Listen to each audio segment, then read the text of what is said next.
Display stats and get ready to jump. 90s speculative fiction on what VR was going to look like in the future is one of my favorite themes in video games and movies. A great example of this is the movie Brain Scan with Edward Furlong, which does a great job of presenting both an entertaining movie and a neat take on what VR might be capable of when in the wrong hands. You're in the game, man. You're in control. Immercenary is a bit of a grander vision of this theme. It takes place in the garden core of the perfect virtual reality network, which you have full freedom to explore at your leisure. You play an operative trying to shut down the network run by the top-ranked Perfect One. You see, humanity's trapped inside and, wouldn't you know it, you're the last hope for our race. You start at rank 255 and are dumped in a random place in the garden, completely oblivious to what you're supposed to be doing or where you're supposed to be going. At first, Immercenary is extremely disorientating. There are big red spots on the map, but if you go into one at rank 255 right at the beginning of the game, then you're dead. End of story. You're extremely weak and feeble right at the beginning. Eventually though, you'll find your way to the Doasis, which acts as a sort of community center and unlimited healing zone for all of the avatars sprinting around the garden. Here, Immercenary shows off its first major role-playing element, the ability to talk to the various avatars you've seen running around trying to blow you into cyber chunks. There are goners, Picassos, and Torques, all with their own personalities and strange takes on the goings-on in and around the garden. Some of them seem to know what's going on and others don't, which adds to the atmosphere that everyone is perceiving things differently. We have a lot to talk about. By now, you'll have noticed something while running around. When you kill a goner, they leave behind a weird static field called a Huffman. When you run through it, the screen wiggles, but not a lot else seems to happen. Then you'll inevitably die and you'll be treated to Immercenary's next role-playing element. You awaken in your base, where you'll be treated to a small piece of flavor FMV explaining a game mechanic in a little more detail. For instance, you'll eventually be told explicitly that Huffmans increase your DOA levels. How do you know this? Well, they say it.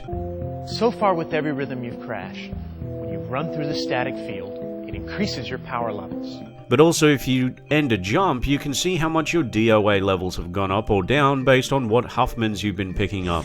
Red increases offense, yellow increases defense, green increases agility, and black increases everything. So there you go. It took a while, but it does click. You've worked out the rhythm to playing a mercenary. Hang around the spire, kill goners, and level up your DOA levels so you can shoot more, take more hits, and run further and faster, meaning you'll be able to take on the bosses in the red zones on the map. However, this takes ages. I'm not kidding, it takes literally hours to level up enough to start taking on bosses, as the entire time you're fighting goners outside, your defense doesn't last very long early on. And if a storm hits, you need to go to the central spire to heal, as the smaller DOA specific spires outside need time to recharge. They drain all of your remaining power if you stand on them when lightning strikes. This is where I feel players will either love or hate a mercenary. It's a bit of a commitment to learn all of this and then spend a lot of time leveling up. I personally found a sense of achievement gradually growing stronger and then being able to take on stronger enemies like Picassos and Torques, but the ever-present danger of dying and losing some of your DOA does haunt you. So now we know what a mercenary is all about, but how does it look and sound? Well, the sound is very basic with only the barest minimum of a soundtrack to talk of, but the graphics in the game fare far better. Being able to run around the garden completely freely without walls is a breath of fresh air, and the hybrid use of sprites and polygonal level elements is actually really effective. It means the garden can seem way more populated than if you had a few polygonal characters running around. The player's hands being visible is very immersive, and when a storm hits, the game takes on a very moody atmosphere, with light sourcing following your shots and lightning cracking in the distance. This all happens seamlessly and the game never fails to impress. Immercenary to this day is an extremely impressive and immersive title. Over time, it really gets its hooks in you once you get a feel for how the game is supposed to be played. There's a sense of discovery, and slowly coming to terms with the mechanics is very satisfying. I only really started scratching the surface of what a mercenary is all about as well.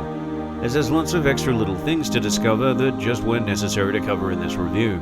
If you don't mind the pace of leveling, you'll eventually get the hang of juggling the use of items and regular shots, picking targets, and using lock-on in concert with the various systems in play that make this game so unique. I highly recommend 3DO players sit down and dedicate time to enjoying Immercenary.